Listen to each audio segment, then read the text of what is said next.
Good morning students. ਕੱਲ ਦੇ lecture ਦੇ ਵਿੱਚ ਅਸੀਂ ਸਿੱਖਿਆ ਸੀ ਕਿ ਇੱਕ ਕੰਪਨੀ ਦੀ ਬੈਲੈਂਸ ਸ਼ੀਟ ਕਿਵੇਂ ਬਣਾਈ ਜਾਂਦੀ ਹੈ ਤੇ ਅੱਜ ਦੇ ਇਸ ਲੈਕਚਰ ਦੇ ਵਿੱਚ ਅਸੀਂ ਇਸ ਪ੍ਰੋਬਲਮ ਦੇ ਹੈਲਪ ਦੇ ਨਾਲ ਬੈਲੈਂਸ ਸ਼ੀਟ ਬਣਾਉਣੀ ਸਿੱਖਾਂਗੇ।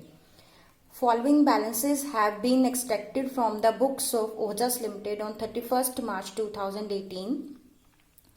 Equity share capital 50,000 equity shares of rupees 10 each, 5 lakh.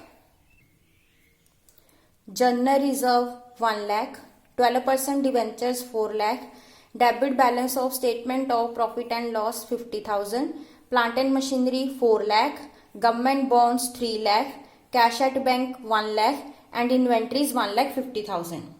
So ਅਸੀਂ ਬਣਾਉਣੀ ਆ balance sheet of Ojas limited as on 31st March 2018। 3 columns ਬਣਾਉਂਗੇ। ਸਭ ਤੋਂ ਪਹਿਲਾਂ ਪਾਰਟਿਕੂਲਰਸ, ਨੋਟ ਨੰਬਰ ਤੇ ਫਿਗਰਸ। ਕੱਲ ਮੈਂ ਤੁਹਾਨੂੰ ਦੱਸਿਆ ਸੀ ਕਿ ਬੈਲੈਂਸ ਸ਼ੀਟ ਨੂੰ ਅਸੀਂ ਦੋ ਪਾਰਟਸ ਦੇ ਵਿੱਚ ਡਿਵਾਈਡ ਕਰਦੇ ਆ। ਸਭ ਤੋਂ ਪਹਿਲਾ ਪਾਰਟ ਹੁੰਦਾ ਆ equity and liabilities. Equity and liabilities ਨੂੰ ਅੱਗੇ ਅਸੀਂ ਫਰਦਰ 3 ਪਾਰਟਸ 'ਚ ਡਿਵਾਈਡ ਕਰਦੇ ਹਾਂ, ਜਿਹਦੇ ਵਿੱਚ ਸਭ ਤੋਂ ਪਹਿਲਾਂ ਆਉਂਦੇ ਨੇ share holder funds. Share holders funds ਮੈਂ ਤੁਹਾਨੂੰ ਕੱਲ ਦੱਸਿਆ ਸੀਗਾ ਕਿ ਸ਼ੇਅਰ ਹੋਲਡਰਸ ਕੌਣ ਹੁੰਦੇ ਆ, ਜਿਹੜੇ ਕਿ ਕੰਪਨੀ ਦੇ ਵਿੱਚ ਮਨੀ ਇਨਵੈਸਟ ਕਰਦੇ ਆ ਤੇ ਉਹਨਾਂ ਦੇ ਫੰਡਸ ਨੂੰ ਅਸੀਂ ਸ਼ੇਅਰ ਹੋਲਡਰ ਫੰਡਸ ਦੇ ਵਿੱਚ ਨੋਟ ਕਰਦੇ ਆ। ਸ਼ੇਅਰ ਹੋਲਡਰ ਫੰਡਸ ਦੇ ਵਿੱਚ ਸਭ ਤੋਂ ਪਹਿਲਾਂ ਲਿਖੀ ਜਾਂਦੀ ਆ ਸ਼ੇਅਰ ਕੈਪੀਟਲ।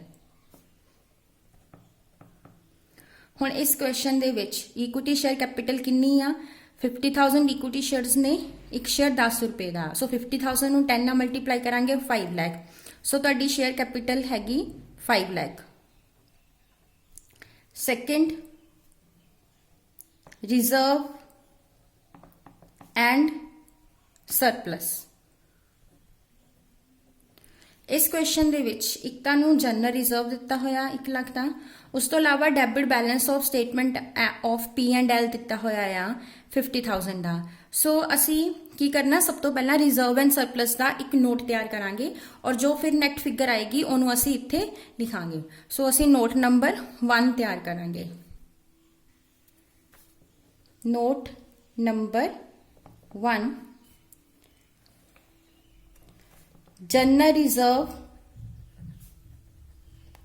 ਕੁਐਸਚਨ ਦੇ ਵਿੱਚ ਹੈ 1 ਲੱਖ ਦਾ ਤੇ ਜਿਹੜਾ ਤੁਹਾਡਾ ਪ੍ਰੋਫਿਟ ਐਂਡ ਲਾਸ ਅਕਾਊਂਟ ਆ ਉਹਦਾ ਡੈਬਿਟ ਬੈਲੈਂਸ ਆ। ਸੋ ਡੈਬਿਟ ਬੈਲੈਂਸ ਮਤਲਬ ਕਿ ਲਾਸ ਹੈ। ਸੋ ਤੁਸੀਂ ਡੈਬਿਟ ਬੈਲੈਂਸ ਨੂੰ ਨੈਗੇਟਿਵ ਦੇ ਵਿੱਚ ਲਿਖਣਾ 50,000। ਸੋ ਜਦੋਂ 1 ਲੱਖ ਚੋਂ ਤੁਸੀਂ 50,000 ਮਾਈਨਸ ਕਰੋਗੇ ਤਾਂ ਤੁਹਾਡੇ ਰਿਜ਼ਰਵ ਐਂਡ ਸਰਪਲਸ ਕਿੰਨੇ ਦੇ ਆ ਗਏ? 50,000 ਦੇ।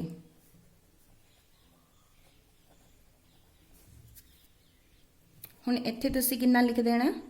50,000। Next, second category equity and liability ਦੀ ਹੈ ਨॉन ਕਰੰਟ ਲਾਇਬਿਲਿਟੀਜ਼। ਨॉन ਕਰੰਟ ਲਾਇਬਿਲਿਟੀਜ਼ ਦੇ ਵਿੱਚ ਤੁਹਾਨੂੰ 12% ਡਿਵੈਂਚਰ ਦਿੱਤੇ ਹੋਏ ਆ। ਸੋ ਤੁਸੀਂ 12% ਡਿਵੈਂਚਰ ਲਿਖ ਲੈਣੇ ਆ 4 ਲੱਖ ਦੇ।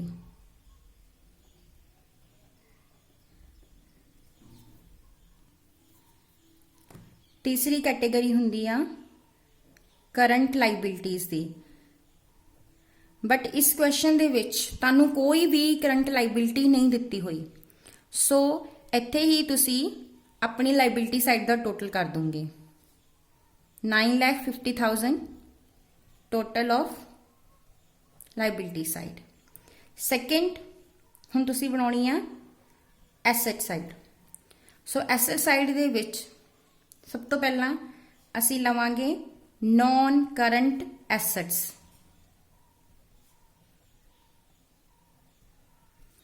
ਨॉन ਕਰੰਟ ਐਸੈਟਸ ਵਿੱਚ ਤੁਹਾਨੂੰ ਪਲਾਂਟ ਐਂਡ ਮਸ਼ੀਨਰੀ ਦਿੱਤੀ ਹੋਈ ਆ 4 ਲੱਖ ਦੀ। ਸੋ ਤੁਸੀਂ ਇੱਥੇ ਪਲਾਂਟ ਐਂਡ ਮਸ਼ੀਨਰੀ ਲਿਖ ਲੈਣੀ।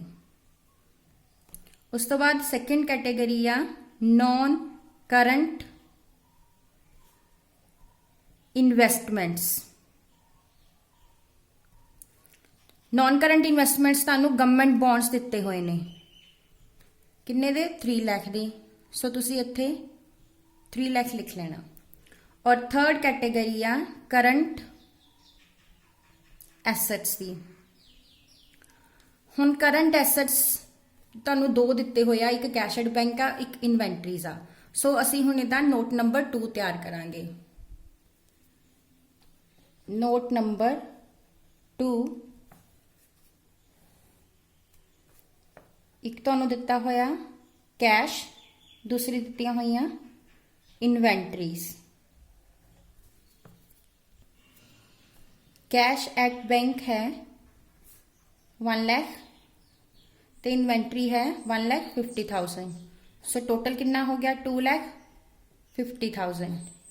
सो हुण 2,50,000 की फिगर तुसी लिखोगे बैलेंस शीट 2,50,000। हुण इत्थे असी टोटल कर लांगे एसेट साइड का 9,50,000। सो इस तरह ना साडा लाइबिलिटी साइड का ते एसेट साइड का टोटल जिहड़ा सेम होना चाहिए, ताही तुहाडा आंसर सेम सही होएगा। इत्थे हुण तुहाडा सेम आ, इसलिए तुहाडा आंसर सही है। सेकेंड प्रॉब्लम जिहड़ी साडे कोल आ, the following balances were extracted from the books of Rahul limited on 31st March 2018। Particulars: plant and machinery 1 lakh, shares in Radhika Limited 50,000, inventories 20,000, trade receivable 10,000, share capital 1 lakh, capital redemption reserve 60,000, 10% debenture 30,000, short term loans from Monica Limited 5,000, provision for taxation 5,000, input IGST, input CGST, input SGST 4,000, 8,000 and 8,000। हुण असी इस information की help दे नाल balance sheet बनावांगे। Balance sheet of Rahul limited as on 31st March 2018। उसे तरीके नाल 3 कॉलम्स बनाने हैं। पर्टिकुलर्स, नोट नंबर ते फिगर।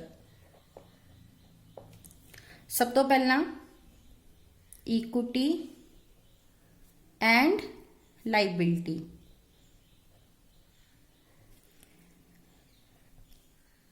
शेयर होल्डर, सब तो पहला की लिखीदा आपां शेयर होल्डर्स फंड्स, जिहदे अंडर सब तो पहला आउंदी है शेयर कैपिटल।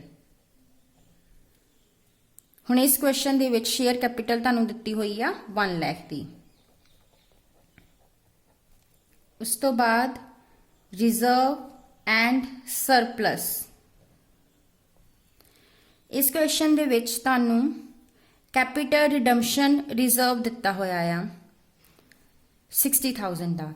सो capital redemption reserve 60,000। Next non current liabilities.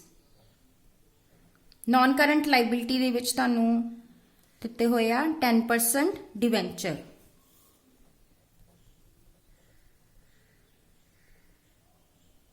किन्ने दे 30,000 दे। उस तो बाद करंट लाइबिलिटीज। करंट लाइबिलिटीज दे विच एक तो तुहानूं शॉर्ट टर्म लोन दिता होया, उस तो इलावा प्रोविजन फॉर टैक्सेशन भी दित्तियां होईयां आ। सो इसलिए असीं इहदा हुण नोट तैयार करांगे। नोट नंबर 1, एक तो इहदे विच तुहानूं short term loan from Monika limited 5,000 का, प्रोविजन फॉर टैक्सेशन दिती हुई आ 5,000 की। सो टोटल तुहाडी नॉन करंट लाइबिलिटी है, सॉरी करंट लाइबिलिटी है 10,000। इत्थे असी लिख दांगे 10,000। टोटल कर लो हुण इस साइड का 2 ਲੱਖ 2 ਲੱਖ ਤੁਹਾਡਾ ਟੋਟਲ ਆ ਗਿਆ ਇਕੁਇਟੀ ਐਂਡ ਲਾਇਬਿਲਿਟੀ ਸਾਈਡ ਦਾ।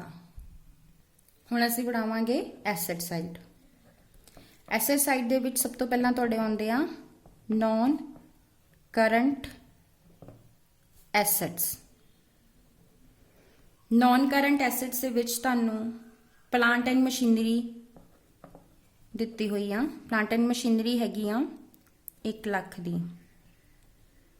ਉਸ ਤੋਂ ਬਾਅਦ second non current investments. Non current investments ਤੁਹਾਨੂੰ ਦਿੱਤਾ ਹੋਇਆ ਸੀਗਾ ਸ਼ੇਅਰਸ ਇਨ ਰਾਧਿਕਾ ਲਿਮਿਟਿਡ। ਸ਼ੇਅਰਸ ਇਨ ਰਾਧਿਕਾ ਲਿਮਿਟਿਡ ਤੁਹਾਡੀ ਇਨਵੈਸਟਮੈਂਟ ਆ, ਸੋ ਤੁਸੀਂ ਇਹਨੂੰ ਨੌਨ ਕਰੰਟ ਇਨਵੈਸਟਮੈਂਟ 'ਚ ਲਿਖੋਗੇ। ਅਮਾਊਂਟ ਹੈ 50,000। ਉਸ ਤੋਂ ਬਾਅਦ ਥਰਡ ਹੈ ਕਰੰਟ ਐਸੈਟਸ। ਕਰੰਟ ਐਸੈਟਸ ਦੇ ਵਿੱਚ ਕੀ ਦਿੱਤਾ ਹੋਇਆ ਸਟੂਡੈਂਟਸ? ਕਰੰਟ ਐਸੈਟਸ ਦੇ ਵਿੱਚ ਤੁਹਾਨੂੰ inventory, trade receivable, input IGST, input CGST, input SGST ਕਾਫੀ ਇਨਫੋਰਮੇਸ਼ਨ ਦਿੱਤੀ ਹੋਈ ਆ। ਸੋ ਇਸ ਲਈ ਅਸੀਂ ਕਰੰਟ ਐਸੈਟਸ ਦਾ ਨੋਟ ਤਿਆਰ ਕਰਾਂਗੇ। ਨੋਟ ਨੰਬਰ 2 ਇਹਦੇ ਵਿੱਚ ਤੁਹਾਨੂੰ ਇਨਵੈਂਟਰੀ ਦਿੱਤੀ ਹੋਈ ਆ।